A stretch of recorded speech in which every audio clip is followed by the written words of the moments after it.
اعوذ باللہ من الشیطان الرجیم بسم اللہ الرحمن الرحیم۔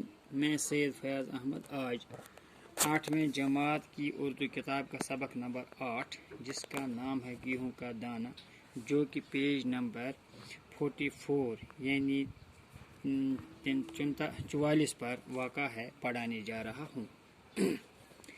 راجا نے پوچھا، بڑے دادا کیا آپ بتا سکتے ہیں کہ ایسا گیہوں کب اور کہاں پیدا ہوتا ہے؟ راجا نے بتایا بڑے دادے کو کہ کیا آپ کو یہ پتہ ہے کہ ایسا گیہوں کب اور کہاں پیدا ہوتا ہے؟ کسان نے بولا مہاراج میرے زمانے میں ایسا گیہوں ہر جگہ ملتا تھا۔ تو اس کسان نے بتایا، مہاراج بادشاہ سے بتایا کہ میرے زمانے میں ہر جگہ اس قسم کا گیہوں ملتا تھا اور بوریاں جاتا تھا اور کافی تعداد میں یہ بنتا تھا۔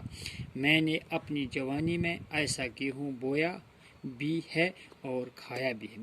تو اس بوڑھے کسان نے بتایا میں نے اپنی جوانی میں، جب وہ کسان جوان تھا، کہ اس نے اپنے جوانی میں اس قسم کا گیہوں بویا بھی تھا اور کھایا بھی۔ راجا نے پوچھا بڑے دادا کیا ایسا گیہوں بازار میں بکتا تھا؟ راجا نے اس بوڑھے کسان کو بتایا کہ اس قسم کا گیہوں بازار میں کبھی اس کی بکری ہو رہی تھی یا نہیں۔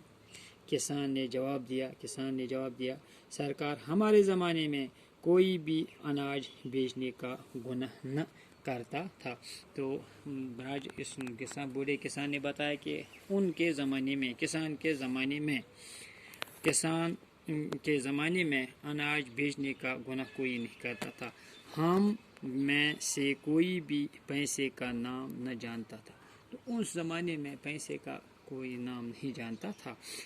ہر ایک کے پاس اپنی ضرورت کے مطابق گیہوں ہوتا تھا۔ ہر ایک کے پاس اپنی ضرورت کے مطابق گیہوں ہوا کرتا تھا۔ یہ سن کر راجا نے پھر پوچھا بڑے میاں یہ بتائیے کہ ایسا گیہوں آپ کس زمین میں بوتے تھے، کہ یہ بھی بتاؤ کہ اس قسم کا گیہوں کس زمین میں آپ بوتے تھے اور آپ کے کھیت کہاں ہیں انشاءاللہ باقی ہم کل پڑھیں گے۔ باقی وسلام۔